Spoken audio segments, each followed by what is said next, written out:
Be with yourself to know that whatever moment or stage or season that you're in is going to pass. But ask yourself one guiding light question. Is this nourishing me or is this depleting me? And ask this about the people that you're hanging around, the conversations that you're having, the foods that you're eating, the TV that you're watching, the books that you're reading, the places that you're going, and start to make the shift in the one, two, or three most important things that could actually bring you some nourishment.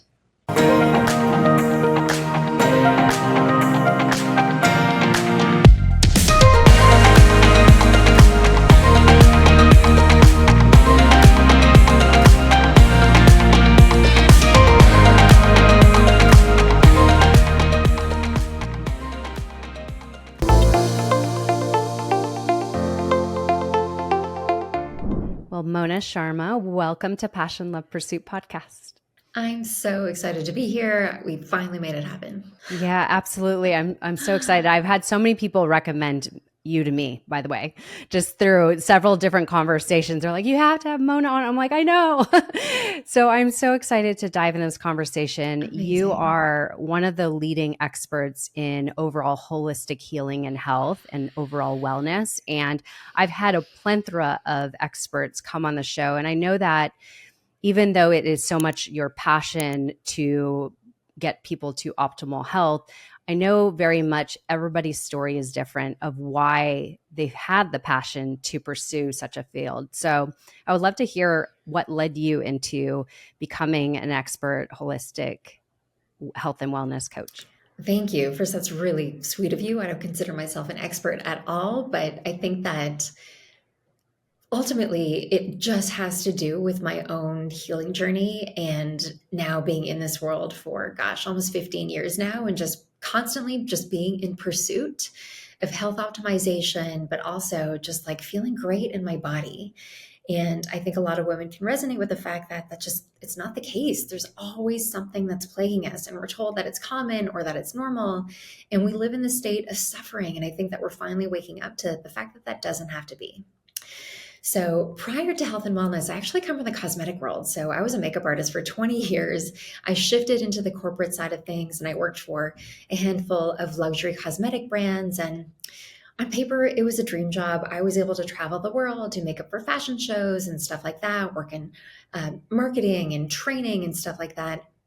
But ultimately, it was a corporate sales job, right? And, the typical burnout scenario was me. I was waking up in hotel rooms, not knowing what city I was in. And I was interested in health by way of my mom, but I was working in an industry where, we're eating late every night. There's often a lot of drinking that happens. I remember taking laxatives regularly to undo, a really poor diet. And my health just started manifesting these weird symptoms. So lots of anxiety that would come up for no reason. I ended up getting heart palpitations out of the blue. And they got so bad that I ended up going on beta blocker medication. The beta blocker medication caused me to gain about 40 pounds. Doctors then diagnosed me with PCOS. I stopped getting my periods. They said that I would have a hard time having children if I eventually could. And then I landed in 2 heart surgeries. So in the second heart surgery, where I was just like, perfect. I wasn't interested in delving into deep healing or anything like that. I was really at the time wanting a quick fix, right? The perfect Band-Aid solution, just give it to me. That was me at that time. And sure enough, in the second heart surgery, they said, okay, well, if we go through with this, we run the chance of you having to wear a pacemaker for the rest of your life. And it literally was like one of those aha moments that we always hear of. I was looking at my heart on this massive screen, wires going in everywhere, tears running down my face after being pumped with caffeine and adrenaline and everything to induce these palpitations that I knew would only happen if I was up and moving. And I just thought in that moment, my God, there has to be a better way. I'm not somebody who's sick. I'm sick of identifying as somebody who has a heart condition because that's what doctors said. And I didn't want to wear a pacemaker for the rest of my life. But the irony of all this is that in that moment, I also knew that I had to go back to my roots. So when I say that I grew up with health, I've only ever known my mom to suffer from debilitating autoimmune disease, rheumatoid arthritis. I've only ever known my mom to be completely deformed in her hands and her feet. But my mom instilled this idea of food as medicine in us since I was a little girl. The motto in our house was eat it, this is good for you, drink this is good for you, all the herbs and everything. So it was very much part of my DNA. And I saw my mom working really hard to heal and prevent her disease from progressing. She did everything. And my dad, who's Indian, with awareness around Eastern medicine and Ayurveda, would take us to live on an ashram every single summer. Ashrams are these spiritual centers where you practice yoga every day and meditation, and you're living in community and you're eating an Ayurvedic diet full of living, vibrant, colorful, high fiber foods. And so I had this blueprint of witnessing the power of food and mindfulness and meditation and yoga to help my parents heal.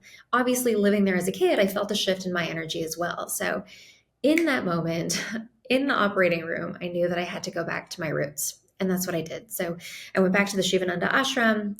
This time they have locations all around the world, but I went to the Bahamas to be by the ocean. And I took 2 months. I became a yoga teacher and meditation teacher and eventually a holistic nutritionist, but ultimately for my own healing journey. Like I had no interest of it in it as a career, but just for myself. And I think that when you really do follow the breadcrumbs of intuition and stuff like that, opportunities are put in front of you. And sure enough, I started working as a nutritionist with people who were suffering in the same way that I was. And so I kind of very early on in my career started infusing this idea of Eastern modalities with modern medicine and everything that was emerging around gut health and healing and stuff like that. And yeah, and that's what landed me to where I am today. Amazing. Well, I know based on your story, you were in your 20s as well when you had these heart surgeries, which is mind blowing in itself. Yeah. But it's also very intriguing that your mom had rheumatoid arthritis and was suffering these things and trying to find the solution to heal herself. I'm curious, two-part question. Has she been able to heal her, if she's still alive today? Was she able to heal her rheumatoid arthritis or put it in remission? So, great question. No one's ever asked that. So, my mom, if I look at her grandmother, or sorry, her mother, my grandmother, who had the Mhm. same disease, who at around 65 was put on 4 different types of medication, corticosteroids, especially, that really was the downfall of her health. And she passed away shortly after that. My mom, till this day, and she's approaching 80, is only on one medication.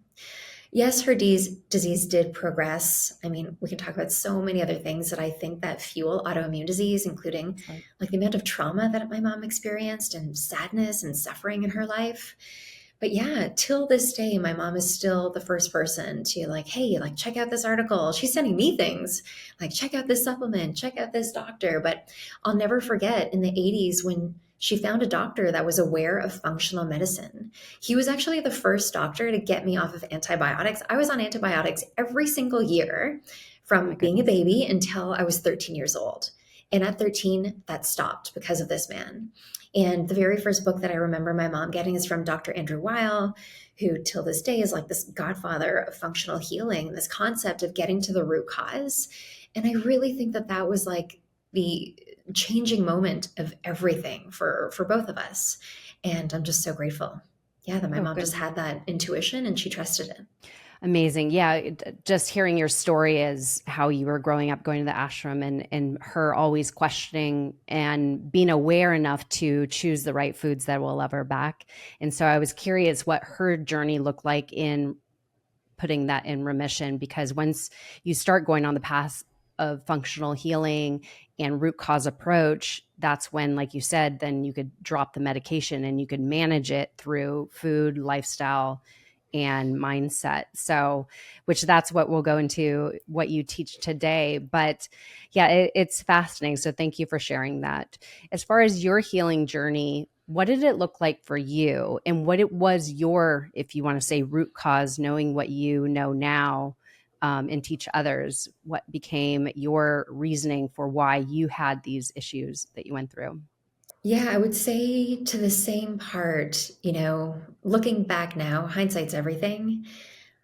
If I could just go back in time and understand that it was my body that was suffering because of the anxiety that I felt, the sadness that was happening around me. My parents were going through a divorce. I became like this my mother's kind of sole emotional support at that time. I'd gone through a breakup, moved out of my childhood home, started a new school, was figuring out university. Like there was so many changes happening at the same time. And I, like many other people, I come from a family where we really swallowed our emotions. Mm. And growing up, it was a pretty stressful environment. Like the environment in my home, we were walking on eggshells because of a lot of factors. So I don't think there was one specific thing that happened, but I think that the wake up call with my heart, the frequency of my electricity, my body going out of balance was just like the SOS, like we are suffering right now. The vibration of your body is going to be off, and you feel it being triggered when you're eating foods that are spiking your blood sugar, when you're feeling more stressed, when you're not paying attention to the things that make you feel like come back to my baseline every single day. So, yeah, I wish I could say that it was one thing, but I think that it's so important to, yeah, look at the physical things that you're doing in your life, from diet and exercise and the things that we know to be healthy, sleep, right? Good relationships, having a source to, let go of things or speak or get things out of your body. But for me, it was definitely the accumulation. And, going to the ashram, when I went to really live there, I cut off the corporate job. I really went to be by myself. I remember feeling like, wow, this is the first time that I can ever remember being with myself enough to shut down all the running tabs that were open in my mind, the stresses, the worries, the anxieties, dropping that energy into my body to finally listen and attune to what was going on. And I say this all the time today, when our bodies has symptoms, our symptoms are a way for our physical body to communicate to us that something is out of balance. But we become masters at ignoring those symptoms because we live in a society where we're taught to do more, achieve more, be busy, live through the hustle harder, grind, and that we've turned off the wisdom of our bodies. So for me, when I went to the ashram, like, my gosh, weight dropped off my body. My husband, like, he was my boyfriend at the time, he didn't recognize me when he came to see me afterwards. My sleep improved, my skin Like cleared up. literally weight dropped off your body. Literally, Yeah. weight dropped off my body. Like the clothes that I went with did not fit me when I left. At the ashram, you're wearing cotton pants every day too. So I didn't notice that I was losing so much weight at all. It was a byproduct that happened. And yeah, every day we were practicing yoga. And for all the yogis out there and yoga teachers, when you're consistent on your yoga mat by week 3 of a yoga teacher training, the teachers were just like getting up and leading class because we were all having these breakdowns, like just crying or screaming or just like emotional releases. So I was addressing my physical body, my mental body, my spiritual body, my emotional body, all in one really safe place that felt like home to me, right? Because I grew up there. And so I would say that foundation ultimately showed me like, oh my God, Mona, it's not about the fad diet. When I was at my sickest, I was on the Atkins diet. I was working out for 2 hours a day. And so often, especially as women, I think we think that we need to do more, diet harder, fast more, add in more supplements, add in more and more and more and more to like be the solution. Instead, it's often the taking away, the simplification, the coming back to center and like really regrouping and like asking ourselves, well, what do I need to heal? So, yeah, to answer your question, like I really don't think that there was one thing, but I think that the foundation of me being able to have that time to explore what it was like to get in my body again. Now I know the cues when, I'm getting too far into my A-type hardcore, which feels really, really good sometimes. I notice really quickly when I can get out of balance.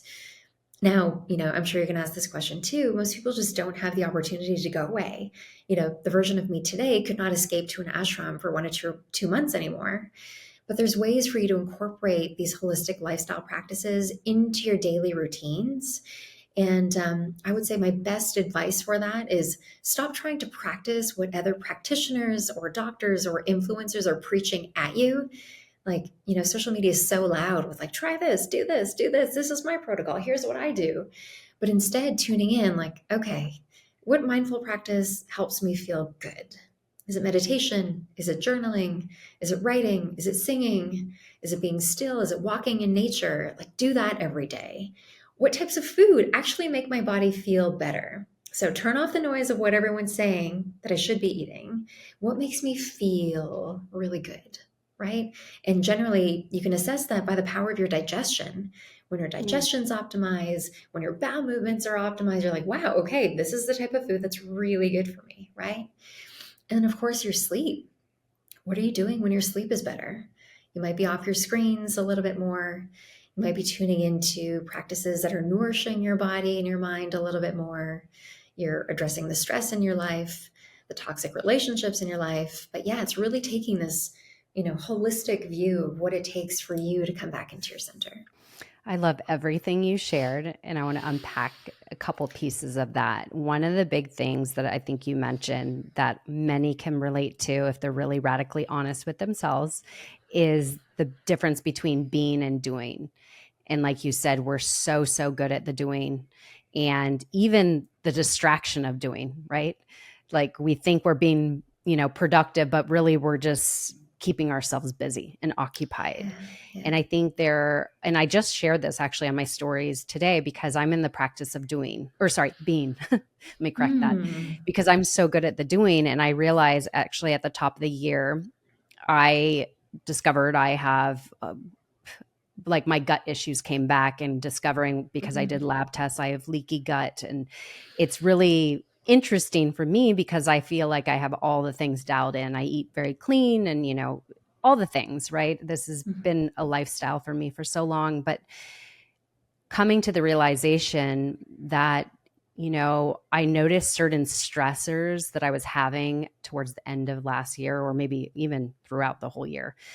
And mm. they really came to the head towards the time that I discovered my gut wasn't working as well as it was previously. And so, just to conclude, I came up with, I believe all my health issues that arose were because of stress. And I was just adding things up. I was kind of looking back at the calendar. Oh, this changed when this happened. And so I put it together and I just realized I'm like, I remember saying to myself, I didn't even realize I was that. Like I said, I'm stressed, but I don't even realize it anymore because it's become such an operating Mm, system for me. And mm. so now I'm in the practice of knowing that.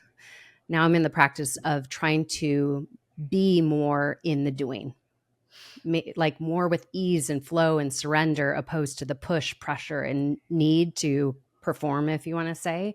And so I think this is something a lot of us need to address and recognize when we are not in more the beingness and the Mm. presence of, eating our food. For example, I would always eat it when I was driving rapidly, mind you. So it's like fight or flight. I'm eating while I'm in fight or flight. So of course I'm not going to digest well.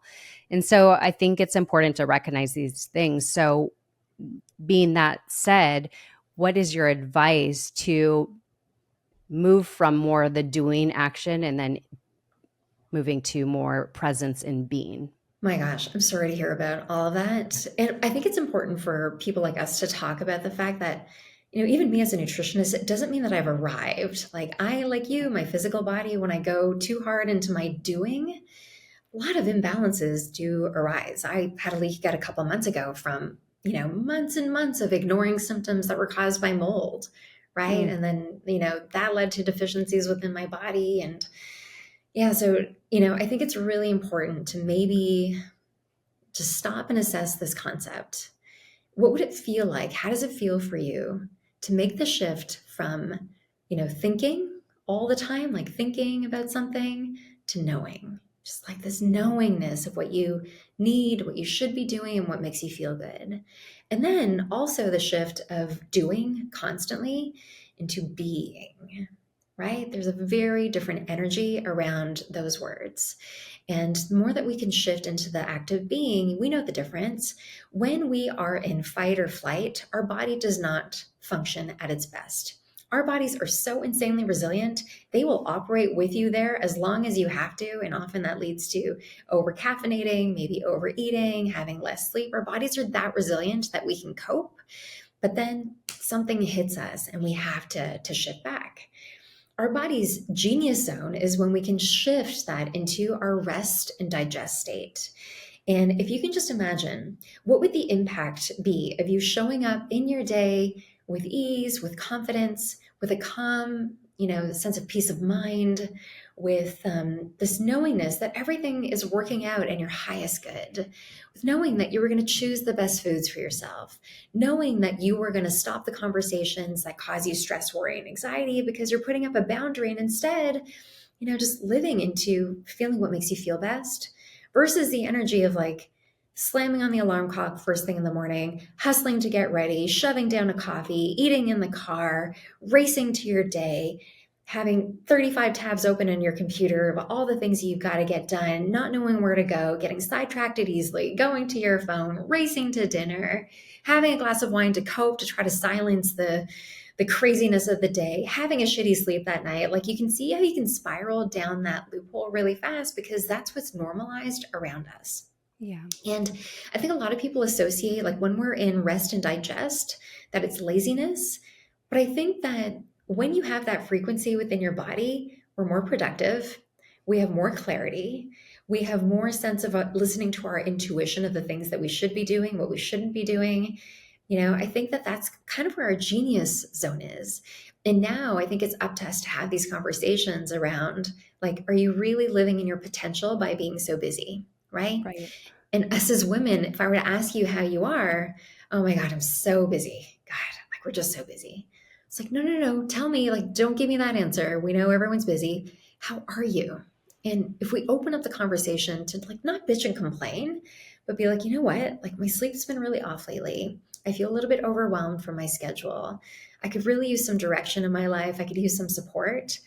I guarantee the person on the receiving end will be like, okay, well, how can I help you? What do you need? Who do we need to talk to? You should talk to so and so because they're going through something so similar. Or have you thought about doing this in another way? I really think that us as human beings feel our best when we're in service to others, when we're helping other people. And now's the time if we're really going to see the needle shift into healing, like perhaps doing our greatest healing ever. We need to really address this topic of stress and doing all the time and understand the magic and hold each other accountable to living in the being. Oh, so good. So, so good right there. I love that. And I think another part that you mention is not needing to follow somebody else's plan or routine. I know, like, it's commonly asked, I never asked this, but I know it's been asked to me. What is your morning routine or what's your non-negotiables? Great. It's information if you want to say asking somebody else. But I think what you said is more important is knowing what's right for you. I know for myself, meditation is a little challenging to sit still, but I do wonders when I go for a walk in nature and leave my phone at home. Oh So my God, I, magic. I yeah, I really think that's what we need to be paying more attention to. Like you said, our own intuition and guiding ourselves. And that's how we come back in alignment and instead of resistance to who we are at our core. So it's so beautiful. Yeah, I would say, this kind of guideline is to one, never ignore your symptoms. Your symptoms are your body's way of helping you heal in the moment, right? Instead of when things get added up and too intense, where you feel like you have to do a whole healing protocol. No, you can listen to your symptoms every day. And the second aspect would be to trust your intuition like your God. We have intuition for a reason. And generally, just when we close our eyes and we tune in, we ask ourselves, what should I be doing? What are the things that would serve my body? What do I really need right now in this moment? We get answers. So trust your intuition like it's your God. Ooh, so good. I think sometimes when you ask other people too, it misguides you. I think it's better to Yeah. check in with yourself and meditate. And then if you have further questions or maybe somebody you know, then ask questions. At least that's been my thing. But I want to, so you work with so many clients and people come to you because they're looking for answers to heal or to get them on the right path of, eating right, losing weight, whatever it may be, they come to you. What is the first thing you talk to them about? Because I know food is an aspect, of course, what you do, but it's not necessarily the first approach. So I would love to hear how you start working with them. Yeah, I would say 99% of the initial consults that I do, the first question is just tell me what to eat. What are the supplements that I should be taking? And let's start this program, right? But also, 9 times out of 10, when I say, okay, well, tell me about when's the last time you felt really great in your body? When's the last time your digestion, your sleep, and your energy just was at its best? More often than not, I'm met with tears. And the tears are in like, my God, it's been so long since I felt that good. Or, oh my gosh, I haven't even tuned in so long to even know the answer to that. I'm always just in drive mode. And so the answer to your question is twofold. One, it's really addressing like the inner state of your body and the stressors around you that are impeding you from feeling and waking up feeling your best. And then the second, of course, is your biology. You know, your perfect healing program should be as unique as your thumbprint. There is not one person in this world that's going through exactly what you're going through with your genetics, with your needs. So, why should one diet be cookie cutter to all of us, right? This is where I really love using the power of functional medicine and just these modern diagnostic tools that we have at our fingertips. So, understanding your labs, your blood labs, is really great. In the best option would be I would understand somebody's genetics. I would look at their biomarkers to understand every single system within their body. And then I would even understand their digestion. So, doing a stool test to really understand what's going on in the gut microbiome. So, I can really take a holistic approach to what that healing program should be. And for people who don't, who aren't able to work with a health practitioner or a nutritionist, just go through your house. Pretend you're going to have a nutritionist come over and go through your kitchen, go through your cabinets, go through the products in all of your, your makeup, your personal care products. What would they throw out? And intuitively, most people know, like, oh my God, put that at the back. Don't let Mona see that. Don't let Mona see this. Like, whatever you would throw out or intuitively know would be probably not the best thing for your health. Just start there. Take those things away. And then slowly we start to build a plan. Some people want to go, just deep and do everything all at the same time. For other people, going a little bit slower and just incorporating 2 or 3 changes are probably easiest. But most often than not, in the top three, I would say sleep is really important. Getting rid of the toxins within your life and the products that you're using is really important.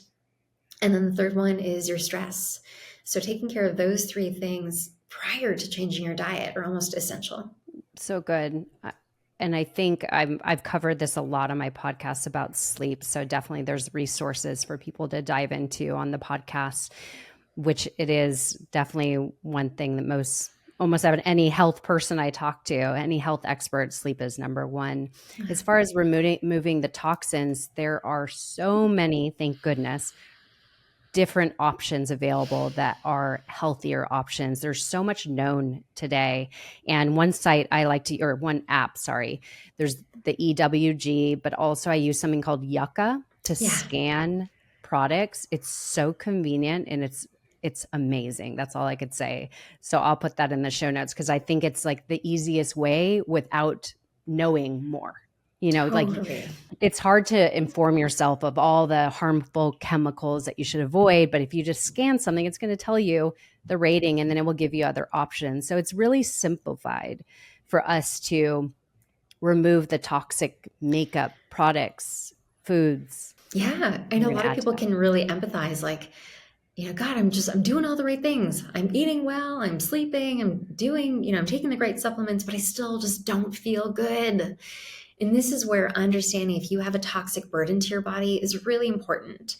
So, funny enough, I just did a total toxin test for people in LA. There's a place called Next Health that I send all my clients to do. They do functional lab testing.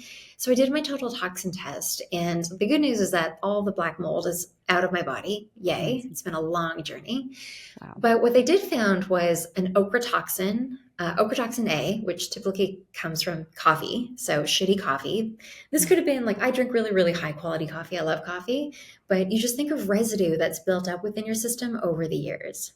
The other thing that was in my blood was parabens. Parabens is a toxic, nasty preservative that's in a lot of personal care products and makeup.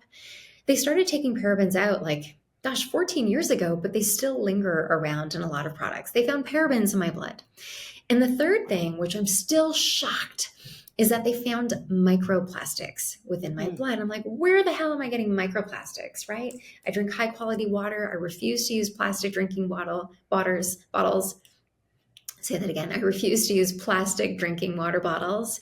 But then I looked at another source, which is our clothing, right? What do we as Mm. women wear every day? We wear these amazing looking gym clothes, right?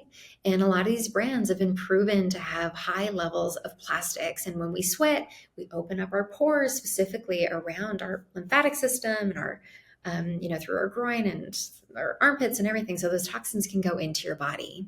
So, understanding your toxic burden is everything. Before you start any protocol, you want to be able to take the toxins out, go through your home, do a deeper cleanup. Somebody named Darren Olean is really fantastic to Oh, kind of yes. have your eyes on to see, like, what's he doing? What's he eating? He's What the are his best. recommendations? But yeah, doing a deeper clean of where toxins could be lingering in your home. And often, like, gosh, I've noticed that my deep sleep is increased. So, if your body's able to get into deeper layers of sleep, it means that your body can actually rest and it's not constantly fighting against things within your body at those times. So good. I think there's so much we could go on a whole tangent and down that rabbit hole because I think the toxin load a lot of people aren't even aware of. So as you mentioned, the places to start, and I do believe very much just because I just did it, the functional testing. Yes, some of them are a little pricey. So I know it's not everybody's able to do it, but it's a worthy investment to say the least. Uh, 100%. Yeah. yeah. So I think that, again, I think we invest in things, we invest in houses, we invest in, let's say, our education. Why the heck would you not invest in your health, which is, I think, number one personally. So we have to think like we can't have, we could have success, but if we don't have our health, we can't sustain our success. So health is always first. So I think we need to 100%. consider the investments we make. And, ultimately, for example, the gut test I took, which was the stool test, my gosh, you can't even ever see inside your gut microbiome. Like that's never seen. There's no doctor that will do that test. And it gives us So, so much data, oh gosh, right? it's mind blowing. I thought it was fascinating. I was like, oh, I want to. Anyways, I get really fascinated with the science of all these things about our health and our body and how remarkably brilliant it is. Did you do the GI map test? What stool I test did you do? did Yeah, the GI that map one, test. I and love then that. also if you said it, I would remember. There was another one. Viome was another one.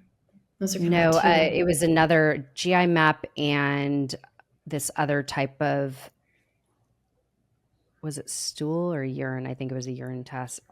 I Got just it. can't remember off the top of my head, but I'm curious to do the toxin one because what's intriguing, like we were saying, is like we are doing all these health things. Like we're aware of what shouldn't be in our home, what we shouldn't eat. But then on the toxin load testing, these things surprised you what we're seeing in it. So it's very fascinating. Even healthy Honest, people have things yeah. that might come up.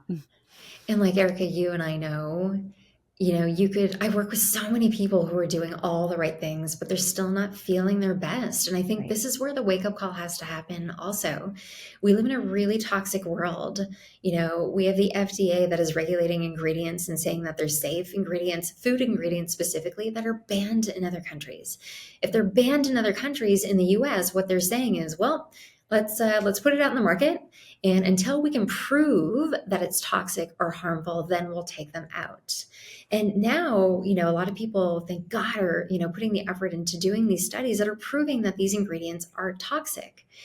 And this is a whole topic for another episode, but like if you follow the money to who owns these big food brands, these big pharma brands, the money all goes to the same place. So the greatest thing that we can do is really just be an advocate and be mindful of the brands that we're consuming. So, not buying the cereal boxes that are full of toxins and colors and dyes and preservatives, not buying the cosmetics and the makeups and the deodorants that we know have ingredients that are harmful to us.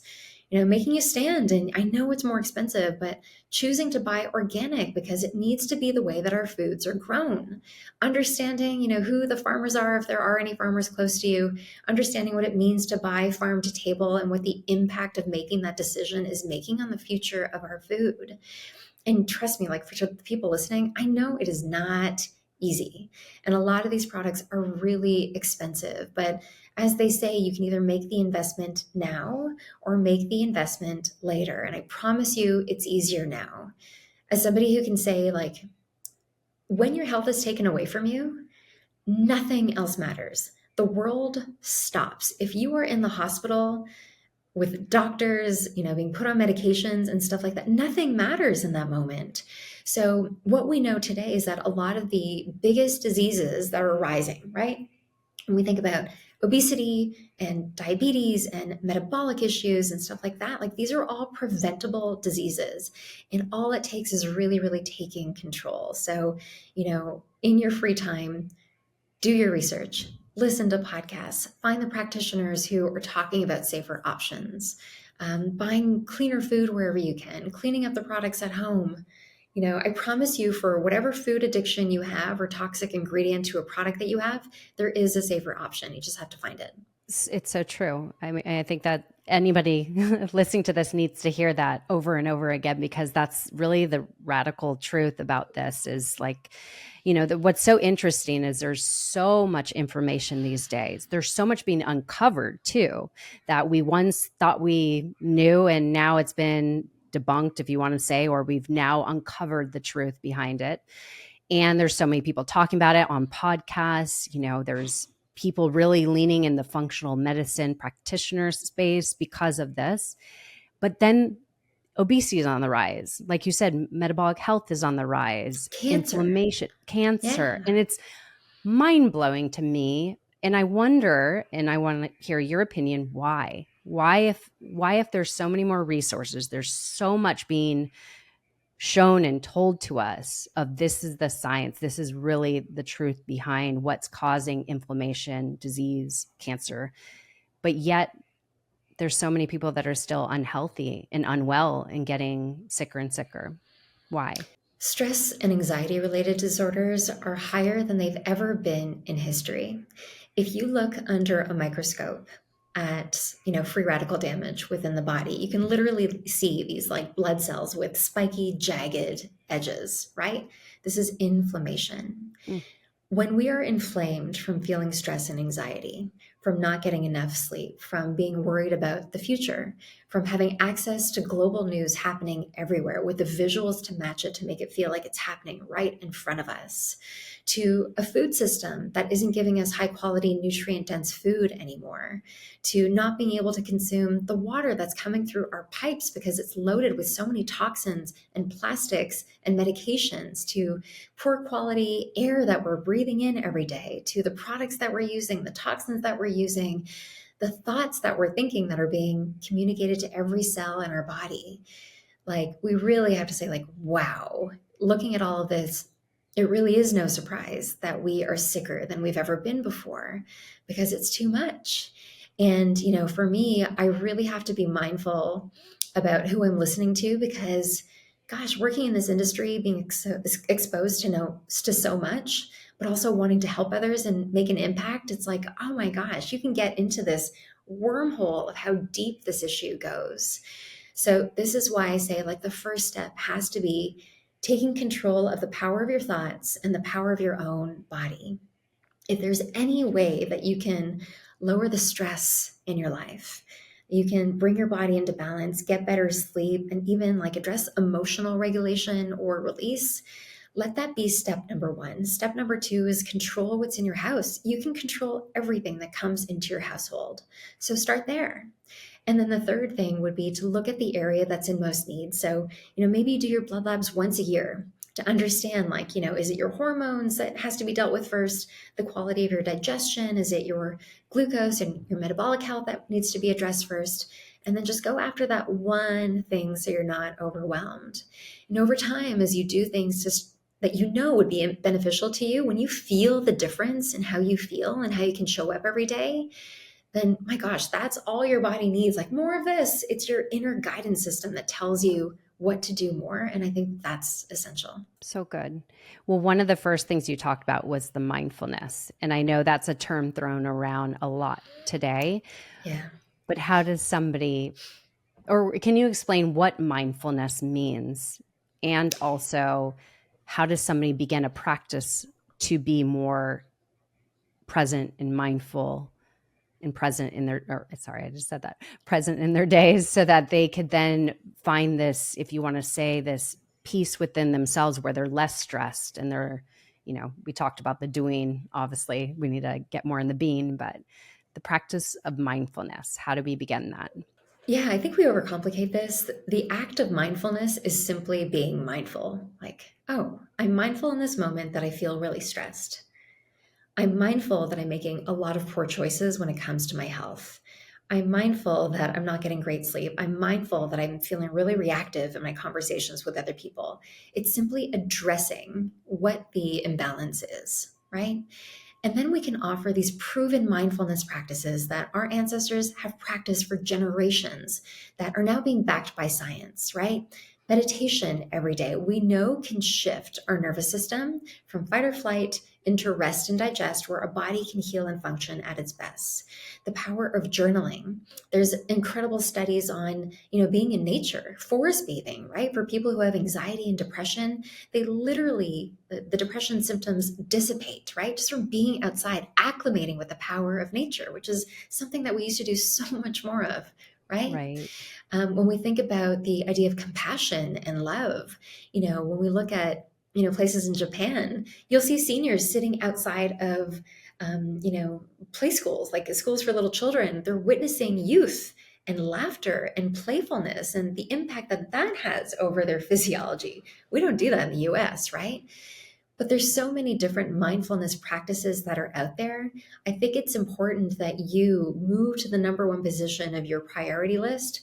Which one makes the most impact for you? And scheduling it every single day. If you schedule it, it has to happen. The biggest thing that I hear all the time is that, oh, I can't meditate. My mind is too busy. I can't do yoga. No, can't do it. Can't be still. Well, Right. chances are, if that's you, you're the person that should be doing those Right. practices, right?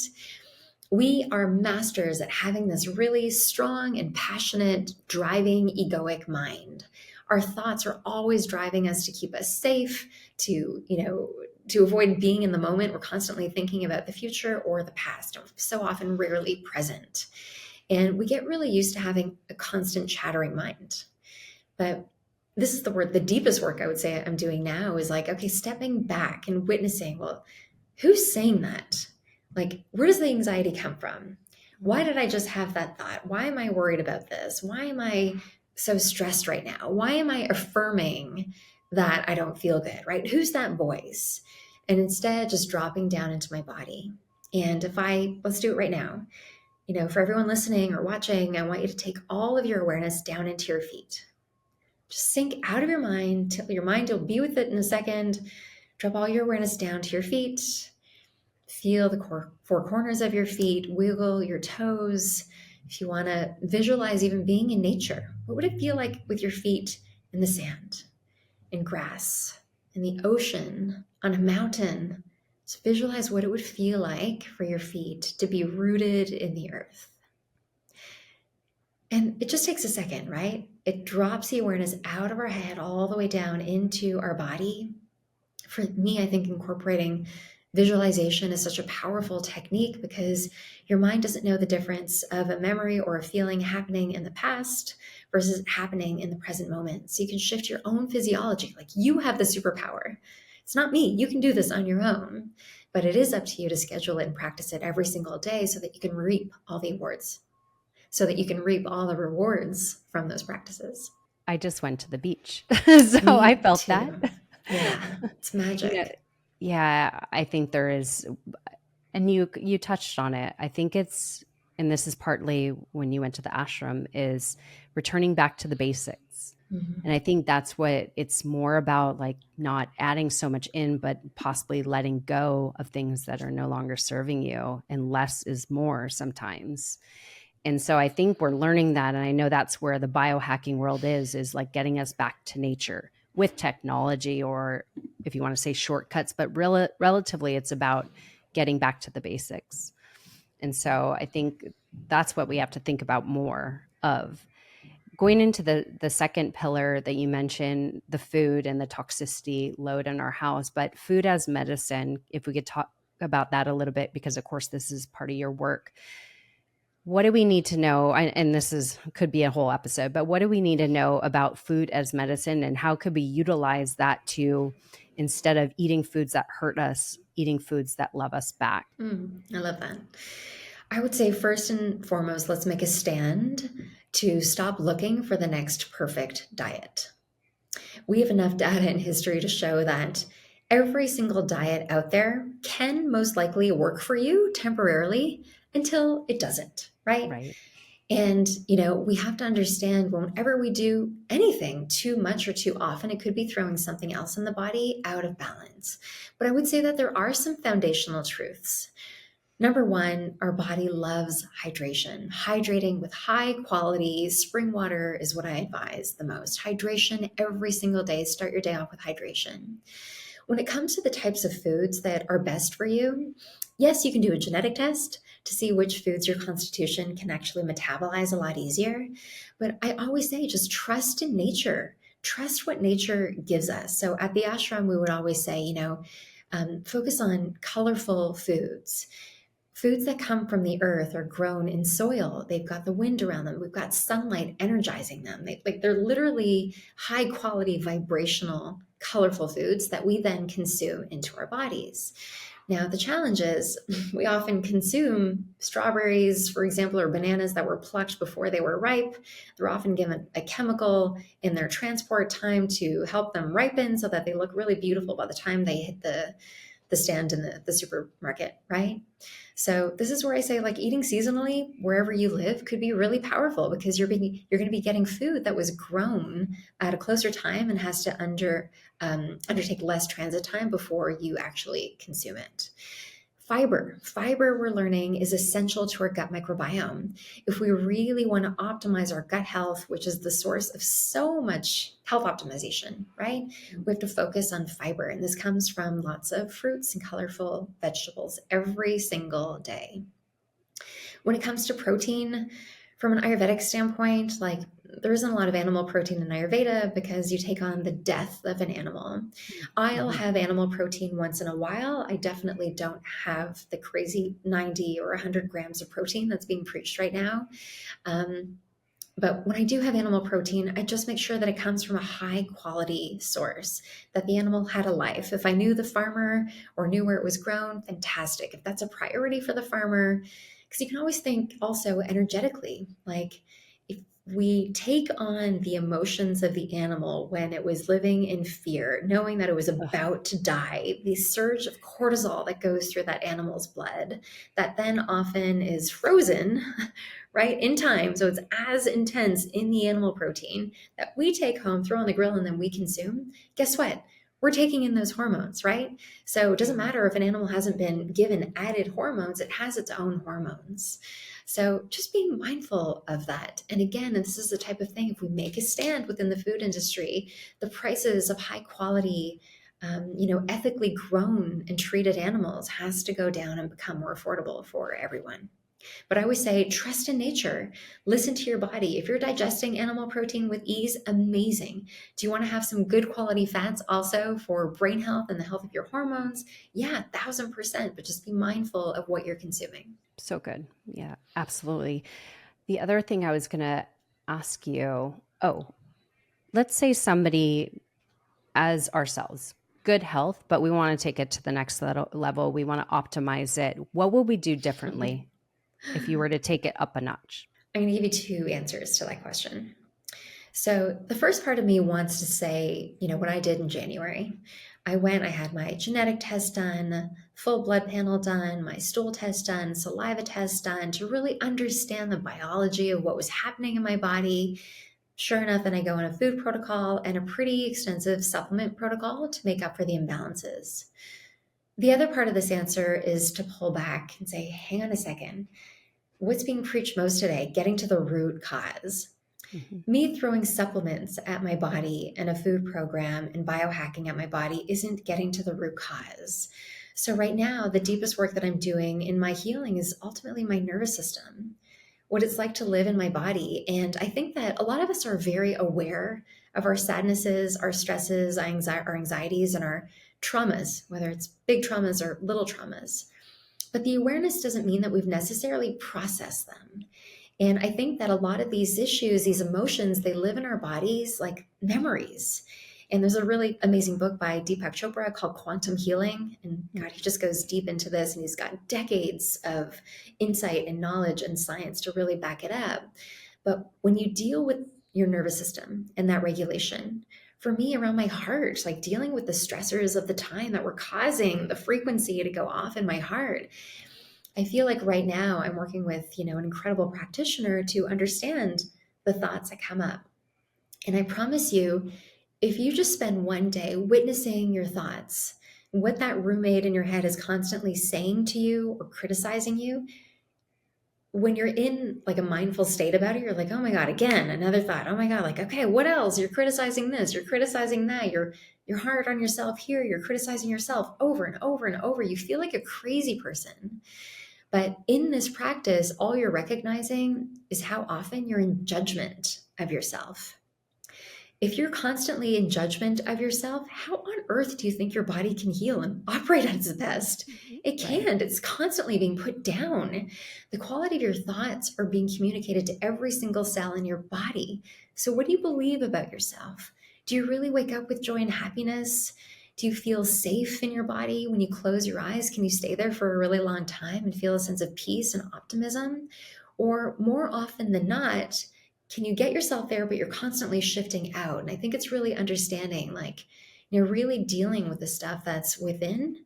That has to be the primary source of a point that needs to be addressed for deep healing. And from there, I think that your body starts to acclimate. You have these different releases, whether it's through tears or angers or emotion or even physical releases. You notice the difference in your physiology and like, okay, well, maybe I don't need this supplement anymore. I don't really feel like I need to go so hardcore into biohacking anymore because I'm feeling really good. It's like all of a sudden the game of healing just becomes a lot more simple. Yeah, it's so powerful what you just shared. Number one, I'm doing both those things right now because, So good. healing my leaky gut. I have my supplement plan. I got all my supplements. There's a lot. And I did Yeah. the tests. But I also know, as I mentioned earlier in the episode, my root cause, at least my belief, is from the stress. And so I'm addressing, how do I minimize the stress? How do I make sure my sleep is optimal? Like now my sleep is first priority for me.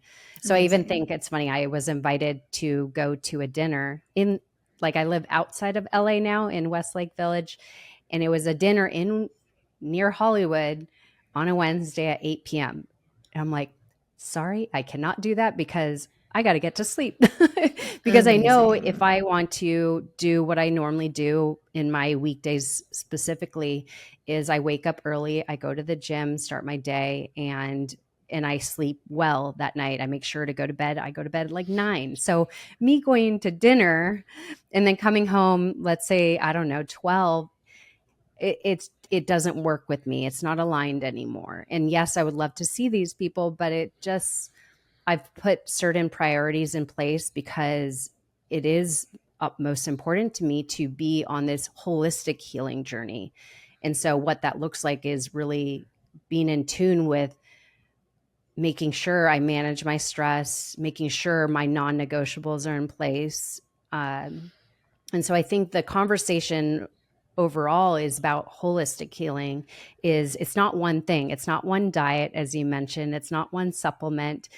It's addressing the whole picture of who we are at our core and having the foundations in place, of course, with food, with supplements, with our own biology and what's meant for our bodies. And then, of course, nurturing who we are in Mm, present time. So I beautiful. love I that. mean, there's so much greatness in today's episode to take away that people like. These are tools that you could instantly implement in your days right after you listen to this episode. So, so Yeah. good. And let's just say, like, there's some people who might be listening who are really struggling right now and they're in the hardship. And it's like telling a depressed person to go and just have soup and salad or something nourishing. It's like, no, they're stuck on the couch. They're not going to do that. So, like, just, be with yourself to know that whatever moment or stage or season that you're in is going to pass. But ask yourself one guiding like question. Is this nourishing me or is this depleting me? And ask this about the people that you're hanging around, the conversations that you're having, the foods that you're eating, the TV that you're watching, the books that you're reading, the places that you're going, and start to make the shift in the one, two, or three most important things that could actually bring you some nourishment. So good. I thank you for including that because I think that's so true is just being more aware of asking yourself that question with everything in your life and Totally. really Life is being hard. intentional.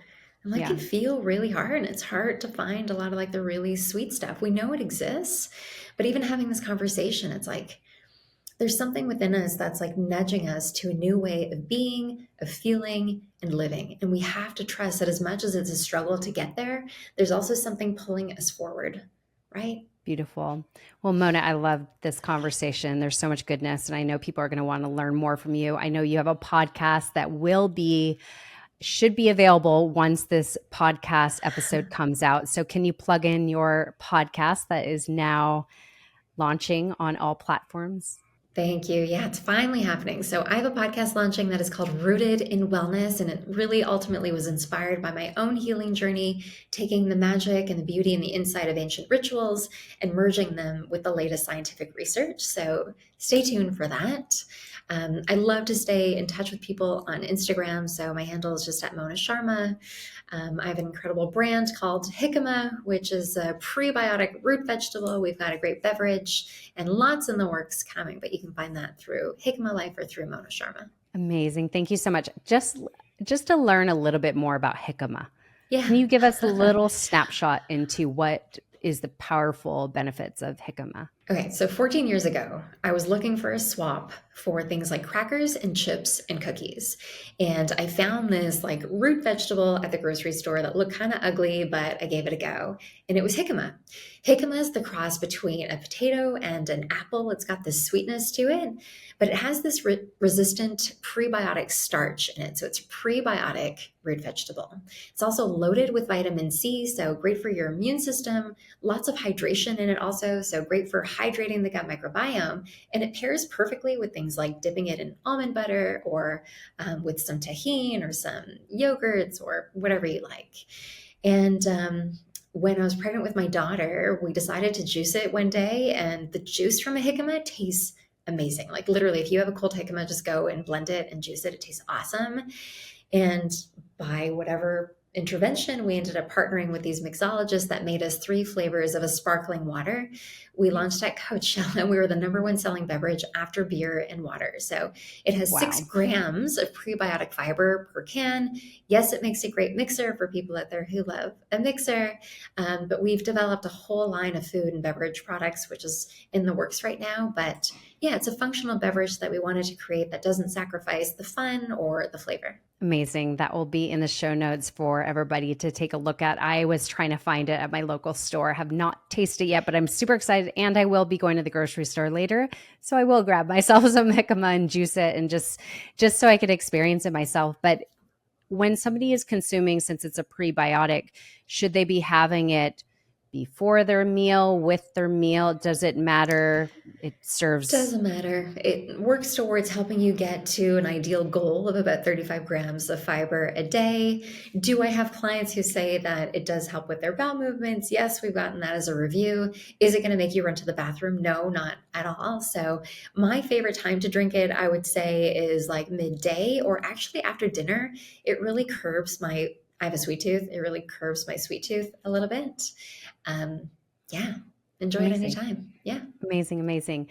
Okay, Mona, I will ask you the question I ask all my guests. If you were to share a piece of wisdom, a life lesson that you just feel you need to shout out to the world, what would that piece of wisdom be and why? And you might have already said it because you've said so many great things, but I would say if I could go back, the piece of wisdom would be twofold. One is trust your intuition like your God, like we said before. I think your body has this incredible wisdom within it that we just have to tune in and listen. And I think our bodies are so resilient that they're constantly healing that, we have to start turning down the noise from the exterior world and looking within to feel our best. And I would say the second thing is like eat like you love yourself. For moms out there, we feed our kids the best foods. We read the ingredient labels. We make sure that there's nothing harmful that can go in their bodies. And then I don't know how something shifts. We're taught that it's okay. And we thought that, oh, well, everyone's doing it. So it's got to be okay. But we're understanding that that model doesn't work anymore. So eat like you love yourself. Love it. Thank you so much, Mona. This has been such an honor and such a beautiful conversation. I'm so excited for your podcast, Rooted in Wellness. Everybody go check it out.